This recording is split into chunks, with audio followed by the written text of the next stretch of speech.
இயேசுவின் அன்பு இதயங்களுக்கு காலை வணக்கம்.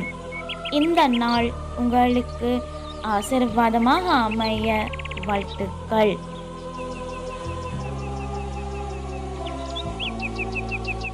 இப்புதிய நாளுக்கான ஆசீர்வாத இறைவசனம் திருப்பாடல்கள் அதிகாரம் 55 இறை வார்த்தை 22.